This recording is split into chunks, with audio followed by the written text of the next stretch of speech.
are, I don't want to say quick answers, but certainly the first two.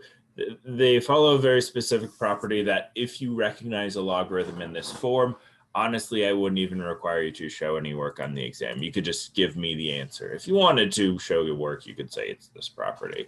But hopefully you will get to the point of, oh, okay, I see a 1. That means blank. Now I can just get my answer. So let's pretend we don't know that property if you guys do know it. I have this log base 3 of x. How could I go about solving this? Or evaluating, I guess. It's not really solving.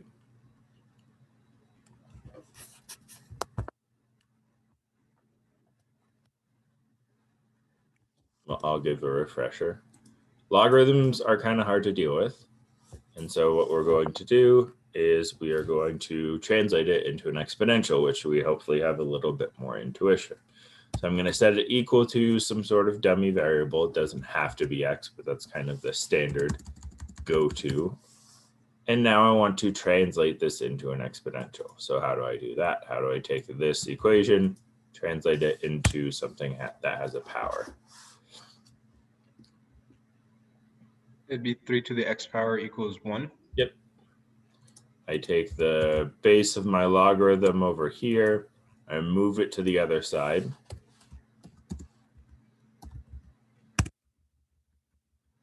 And then whatever's inside my logarithm, I just leave them alone. Perfect. Great. And now I would argue this boils down to, again, do you have a bit of an intuition as to how exponentials work? Because exponentials and logarithms are inverses of each other. So what power of 3 would get me an answer of 1? And answer of 1.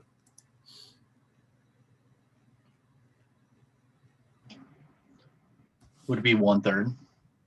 1/3 would be the cube root of 3, which I don't remember what the exact value of that is. 1 point something. If it was 3 times 1/3, then yes, it would get me 1. But there's something that if I take any number to blank power, 0. Yeah, exactly. That's a property of an exponential. Anything like if I have 10 to the 0, I get 1. If I have 20 to the 0, I get 1. If I have 1,000,000 to the 0, I get 1. And so the property kind of that coincides with that in logarithms. If I have a logarithm and the base doesn't matter, could be 10, could be 3, could be 1,000,000,000, and I have a 1 as my input or inside my logarithm, I'll always get an answer of 0.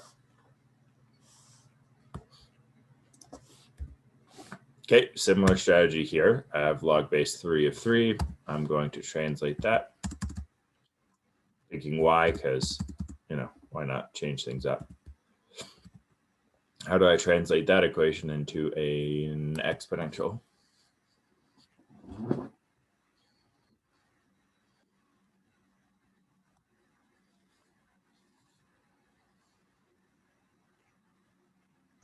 So wouldn't it be 3 to the power of y equals 3? Perfect. My base was 3. I moved it to the other side, so I get 3 to the y, and then I'm left with the 3 on the right side. Okay, now what power of 3 gets me 3 back? 1. Yeah, 3 to the first gets you 3. And in fact, I have a log property. If I have a log base of b, and I am plugging in my b, I get 1. This applies for any base as long as b is positive. Negative bases are weird for logs. But any base b, it could be 10, could be 1,000, it could be e. As long as my base matches whatever I'm putting inside my logarithm, I will always get back a value of 1. So these are the 2 big properties to take away from this slide. The rest I'm going to go through and solve. They're more just solving. They're not really properties, but these are a good thing to have down on your note card, or I'm not a big fan of memorizing, but I would argue that these aren't too hard to memorize. Maybe it's better to recognize that they are properties first of, okay, I see a 1, what does that mean?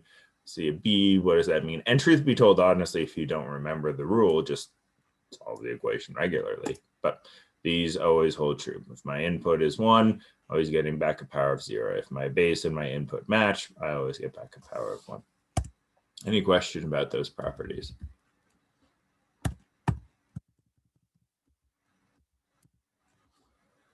Okay, someone walk me through how to do number 3. This one's not a property. This is just kind of solving a logarithm without using a calculator in general.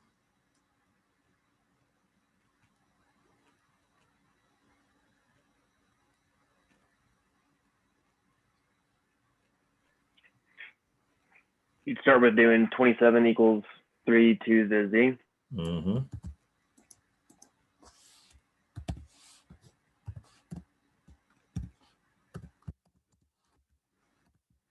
Okay.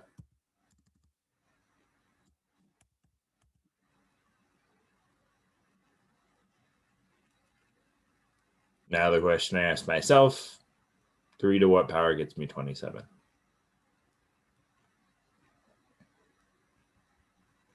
Three. And this is where that intuition comes in. That's kind of a hard question if you don't have a decent background with these exponentials. But if you understand the powers of 3, that 3 to the first is 3, 3 squared is 9, 3 to the third is 27, then you can kind of reverse engineer that when you see it of, oh, 27 is a power of 3. Let's run through, oh, it's to the third. 3 to the third is equal to that. Just so we're on the same page, why do I keep changing variables? Why did I use x up here, y here, z here? Or I guess maybe a more straightforward answer is that okay that I'm doing that? It's okay that you're doing it, and I would guess so that we don't freak out if we see something that's set to like A or R or Z on the exam, because we're always used to solving for a. Yeah, exactly right. It's a dummy variable, and when you are choosing the variables on your own, any variable works. Like I said, most of you, if not all of you, you're solving these equations, you'll probably just set it equal to x and run from there, but you don't have to. This is your choice. You are making up this variable, and essentially at the end of the day, this variable doesn't actually exist. Like if I wanted to be careful, I wouldn't say x is equal to 0. I would go back here and say log base 3 of 1 is 0, and log base 3 of 3 is 1, and log base 3 of 27 is 3. I mean, I'm comfortable enough that you guys understand this is your final answer because, well, you set it up that way. But technically, that does never exist, and that's why you're just able to pick any letter. Okay, a couple more. Let's go back to what we're comfortable with. Set it equal to 0. Translate it. That should be more. Is equal to 2x. Okay, now this one's a little bit strange, right? We have a fraction, and for what we've seen for the most part is, outside of this first one, is that when we have this situation, it's either going to grow or stay the same. Like I have an exponential, it stayed the same. I have an exponential, it went to 27. If I had 2 to the 6 or 2 to the x could also be equal to 16, I'm growing. We're usually seeing an exponential that does that swoop that we've seen before, that increase, but that's not always the case. And so if I see something here and I were to approach it and not really be the best with exponentials, I would at least notice that 2 to a certain power will get me 4. Hopefully 2 squared is equal to 4. No spoilers there. Does anyone know how I could make it so that I take this exponential, instead of being kind of just a regular whole number, it gets moved to the bottom of a fraction?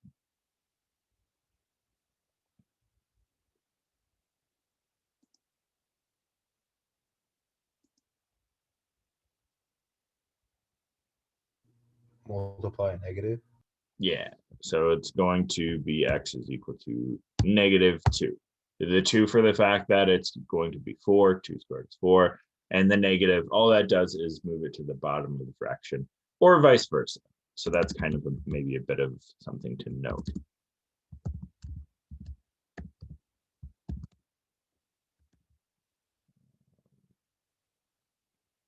So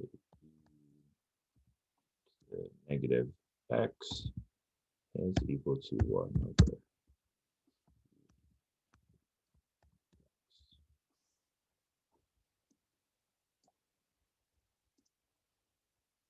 Not really a property of logs, a pretty valuable or important property of exponentials. Oops.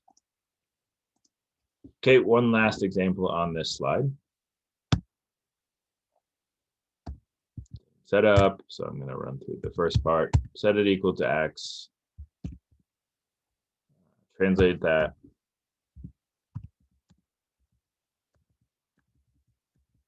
So I get 1/2 x is equal to 16.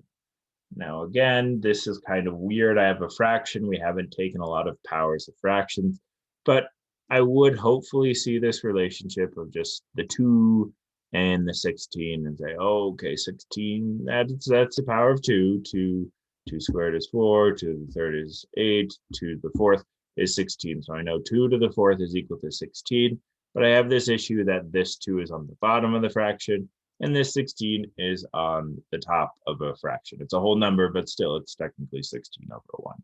So how might I resolve that issue? I know that my x is going to have a 4 in it somewhere, but my answer is not x is equal to 4. What do we think my answer is?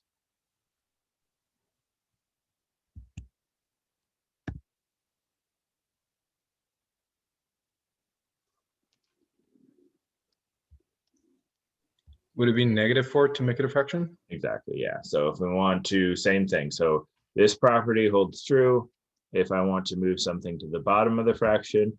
Also, if I want to move something to the top of the fraction, I could say, okay, I have 1 over b to the negative x. Well, I don't want it to be on the bottom of the fraction. So if I want to move it to the top, make it negative. And there's my answer. So watch for that. If you see a fraction happening, honestly, a good strategy is just to know that you should slap a negative in front of the thing. But should be some sort of a tip off of, okay, I have this relationship. I see that 2 to the x can get me to 4 if I use a certain power, but I want it on the bottom of the fraction, so I'm going to have to slap a negative. Or I want to have it on the top of the fraction, so I slap a negative in front of it. Cool. Any questions about this slide? Great. Next slide. This is another property of a logarithm. Once we finish this slide, I'll let you practice these concepts a little bit. But before we dive into this slide, how are logs and exponentials related to each other?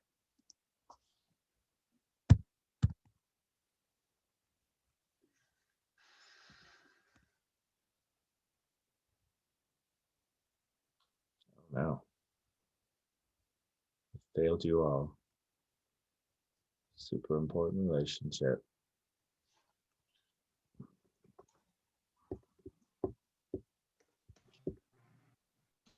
Oh, had a fake out. I'm unmuted.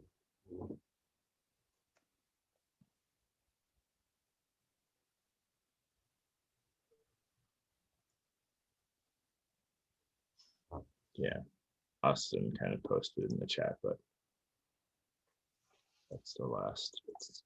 I guess it is technically a rule. With another minute, how are logs and exponentials related to each other, or how are exponentials and logs related to each other? There's a very specific reason why log even exists.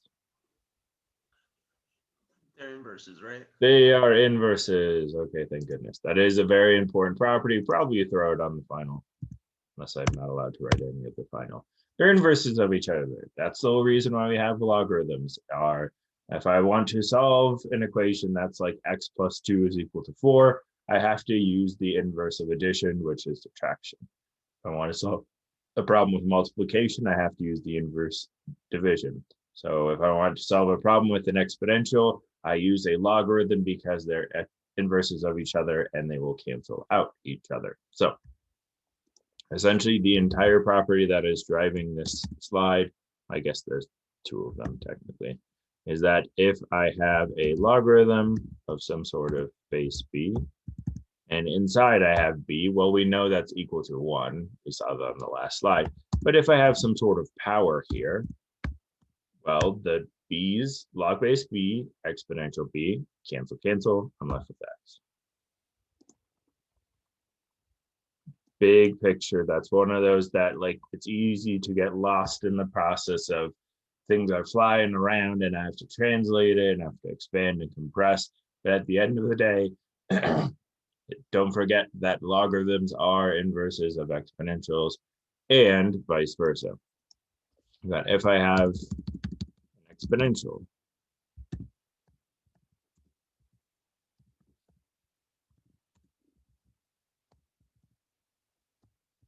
and to the power, I have a log base of the same base. They both have to be the same base, otherwise this doesn't work, but they cancel. So I have my exponential of b, I have my log base b, they cancel, and so I get my x. I'm left with my x. I'll erase these in case you want to write those in your notes.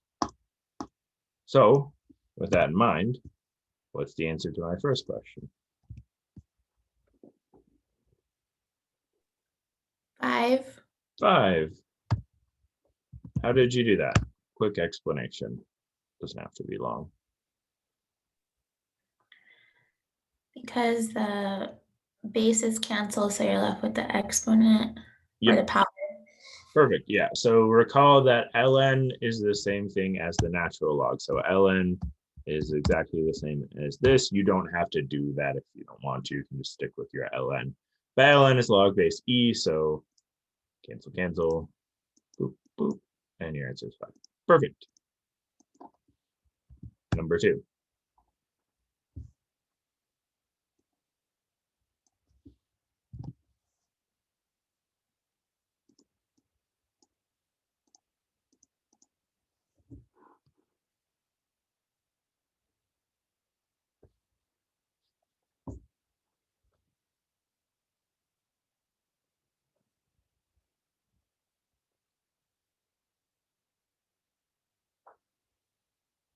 Okay, for starters, what is this log? It doesn't have a base. What does that mean?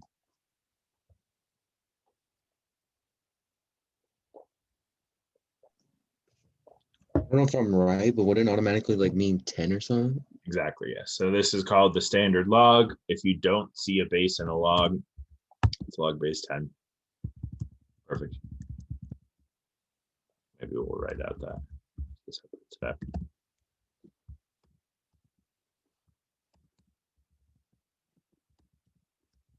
So what's my final answer?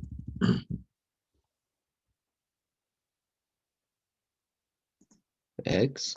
X. Yep. Log base 10 cancels out my exponential 10. Perfect.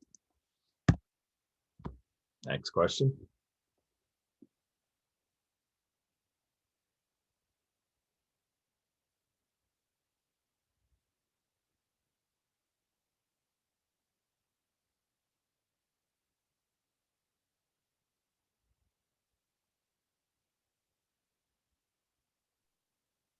Would you cancel the 3s and Mhm. then you're left with 7? Mm-hmm.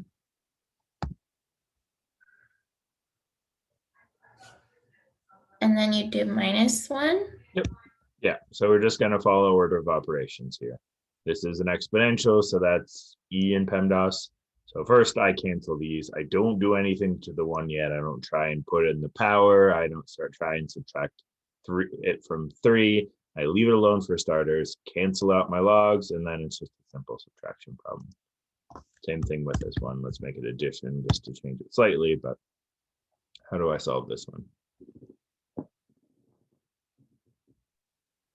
Cancel the 4s. 9 plus 1 is 10. Yep. And that's kind of the theme of this slide. I mean, logarithms are pretty tough in themselves, but these are the nice logarithms. If we're able to have our bases match up, then we cancel and do a tiny little bit of solving if we can. And that's essentially the properties, or at least kind of the short rules we have with logarithms. If I have a logarithm of 1, I get 0. If I have a log and my bases match up, or my base matches my input, I get 1. And if I have a log to an exponential and those match up, I can cancel out, just take whatever the power is, and vice versa. I have an exponential with a log power, cancel, left with whatever was inside that logarithm. Any questions? Okay. Let's pull up the worksheet.